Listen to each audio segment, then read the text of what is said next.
Welcome to Bayou Time. I'm Jacob DeGate. I hope all of you out there are dealing well with the heat wave that's been happening. Of course, I know a bunch of you viewers out there are interested in how this heat may affect your fall gardens, and that's why I'm pleased to announce that we have via Zoom from LSU Ag Center. We have Dr. Heather Kirk-Ballard. Thank you very much for joining us, who is with the LSU Ag Center. Yes, thanks. Thanks for having me today. All right, so you're cool indoors right now, but it's certainly hot outdoors. Can you tell us, it's not only hot, but we haven't gotten any rain. How can that heat wave affect this year's, fall garden? Well, really, it's affecting what's going on right now in the landscape. We're actually seeing advances of fall. So you may be noticing that trees' leaves are turning yellow or brown and starting to drop. And that is a survival mechanism of those trees. Without any rain or significant rain for probably about a month now, and temperatures that have been in the upper 90s and hundreds, and we're not getting much relief at night, these plants, in order to cool themselves off, just like we sweat, they transpire. So that evaporative cooling, when they release the water from their leaves, cools them down. And so it actually kind of looks like fall out there. Our grasses are beginning to go dormant or die, just in a desperate attempt to stay alive. And the trees are doing that as well, dropping those leaves, turning brown, so that they don't lose any more water. They're going to try and store as much as they can or keep as much as they can so that they can keep those roots alive. And so we're seeing kind of an early dormancy happening right now. So in the landscape, that's what you're seeing, is a lot of that. Now, what kind of impact is this going to have on our fall gardens? Well, a lot of Louisiana vegetable gardeners like to begin their transplants now, and you can do that indoors or you can do that in covered areas, but we really don't recommend right now actually doing another set of tomatoes, your fall tomatoes, your peppers. Often our okra is continuing to produce, but in the fall we transition to crops such as cabbage and cauliflower, broccoli. Also our collard greens and lettuces. Our leafy greens are what does really well in the fall here in Louisiana. So my suggestion is to kind of hold off right now until we get through this heat wave. We have got to get some kind of relief here shortly. And many seeds, actually many plants are beginning to abort their fruit. So a lot of folks have been calling in and saying, my tomatoes were full of flowers and I thought that they were going to make fruit, but now they're dropping the fruit and they're dropping the flowers. And that is just in response to this major stress that it's causing the plants. So they're not going to continue to be in reproduction mode. So that's the mode that they're in when they're creating flowers and fruit that contain the seeds. They are in survival mode right now. So right now, it's really a good time just to hold off. You can begin planning that fall garden and maybe considering what types of seeds you're going to start or what you're going to put in the garden this year. One thing you can do other than watering is make sure you control weeds, because in times like these, when the plants are stressed, that's when those hardy weeds just really take over and can become a problem in the fall. So one thing that home gardeners can do to prepare for the fall gardens is to stay on top of those weeds. Now, we are not going to spray herbicides because that can actually damage things right now, but you can go out there and hand pull. You can do it mechanically. You can cover with mulches and things like that. We can kill weeds by preventing light from getting to them. They can't create their own food, so that's one way that we could handle that as well. Well, so it seems like it's as far as your current plants that are in there, it's important not to do anything that would add any extra stress to them at this time, because they're really doing all they can to just survive, to make it until we start getting some rain and a little cooler temperatures. Correct. So this time of year, home gardeners, we actually recommend that they would go out and trim their ever blooming roses, things like knockout roses and drift roses.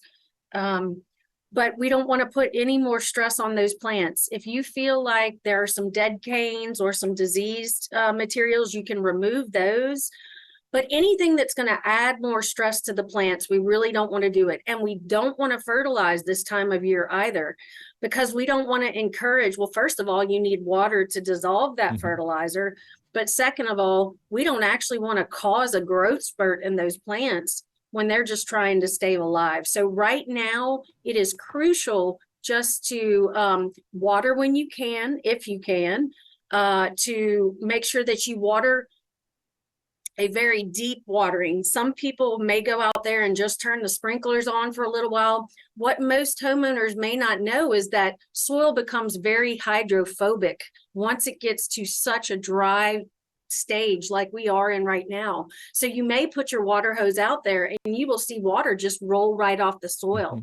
That's because it's become hydrophobic. It has become to where it can't absorb water. So we want to do it slowly. Our best recommendations right now are to water very early in the morning times. If we're watering large trees, you can use soaker hoses, and you want to kind of station that soaker hose or station your hose somewhere in between the base of the tree, the trunk of the tree, and the drip line. Now that's where the leaves kind of end and where the natural water falls. So if you place that hose out there, you put it on a very small trickle, because if we see that water just running off, it's a waste, right? All right. Well, let me, before you get a little bit ahead, we do need to take another quick break, but we're going to pick it right back up right after this quick break.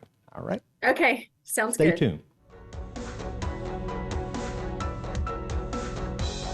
Today's social media segment is brought to you by Terrebonne General Health Systems, modern technology, and timeless caring. Rouse's, you're either local or you're not. Buick, the craft of modern luxury. St. Martin and Bork, know your rights.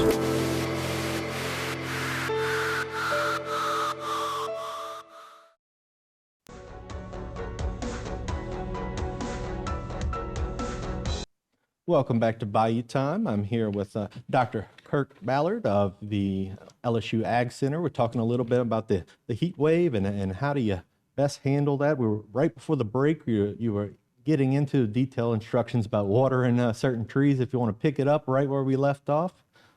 Yeah, sure. So it's important, again, once we get to this dry point, that we don't want to just blast water. We want to add a very small trickle for a long extended time. Like a nice gentle rain is kind of what you want to think of, because once those soils do become dried out, they become hydrophobic. And if we just drip a little bit at a time and let it really soak in, it actually encourages those roots to go deeper into the ground and look for water a lot deeper. So we really aim to hit about 8 to 12 inches deep when we're watering. So that may be, and you know, there is a higher water demand. So take note of which trees are suffering now and those that are doing okay. Sometimes we have large trees, especially native trees that are adapted to our areas. They don't require as much attention. So it's also a great time for you to make note of the plants that did really well in your garden during these times. If you keep a gardening notebook, it's important to write those things down so you know what you can plant next year in case we have this again. When it comes to lawns, of course, lawns use a great deal of water. If you have irrigation in your lawns, it's very good to do it very early in the morning, around 3-4 a.m. and set those timers to let it run for a while. Now, grasses have shallow roots and they actually run out of water a lot quicker. One thing that you're going to be concerned about with your lawns right now is, of course, those tough weeds like Virginia buttonweed and some of things like Dallas grass or torpedo grass, Bahia grass. those are a lot more drought tolerant than, let's say, St. Augustine or centipede grass. Those ones are going to be suffering right now. Now, zoysia grass and Bermuda grass are a little bit more tolerant to these drought conditions. But all we can do is water very early in the morning, right? Around 3 or 4 a.m. Set those timers so that you get a good couple of inches into the lawn. Keep those lawns healthy if you can. Try to hand pull those weeds. We're not going to spray herbicides, and we definitely don't want to fertilize right now because we're seeing a lot of our grasses, much like our trees and shrubs, going into a dormant phase in order for survival. So it's important to water if you can. If you're allowed, water at the correct times, water very deeply, not shallowly. And we want to do it, you could do that once a week, can really help with those plants. And what I typically do is set up my lawn in zones. I kind of make note of what trees, and I go from tree to tree and make sure that they're getting a good soaking. Because we typically like, especially for our landscape beds, to get about 1 or 2 inches of rain a year. Now not a year, a week. That's what is optimal to keep those plants looking good. We are just not getting that right now. So helping those plants just to carry over into the fall and survive these heat waves, they're just under a great deal of stress right now. So no pruning, no fertilizing. You probably don't need to cut your lawn. And if you do, make sure that it's on the highest setting. You don't want to scalp that grass and stress it out even more. Reduce stress is kind of the message of today. Well, if there's one thing I learned today, it's that I'm just doing everything wrong. But Oops. and I don't think you would like it too much if you saw what my lawn looks like. But I like how I don't have to cut the grass, and I can use that as an excuse. That's definitely going to help as well. Yeah, well, the good news is you can correct it and get it right, right?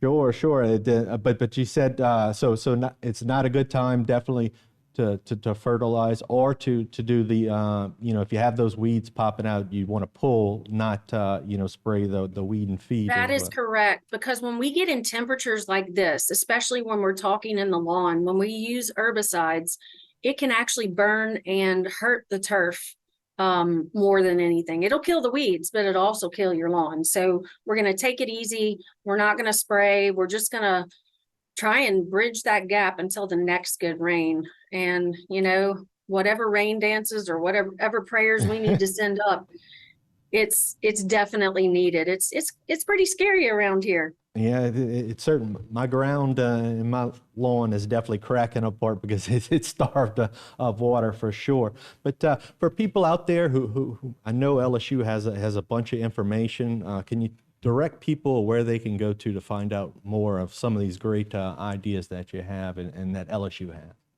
Absolutely. Go to the LSU Ag Center's website, www.lsuagcenter.com. There was a news release, press release last week that our urban forester discussed what you could do with the trees in your lawn.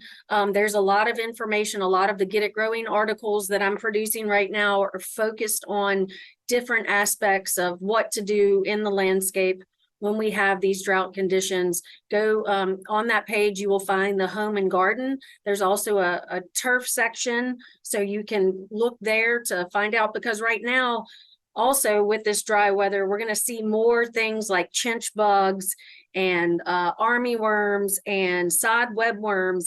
It's like they come out when if they see any live grass, they're going to go after it because they're trying to stay alive too. So it's a three-pronged attack. We're certainly struggling out there, but people are a lot better armed now with the tips that you gave, and we thank you very much for coming on. It was a pleasure. You're welcome. All right. Stay tuned for more right here on HTV.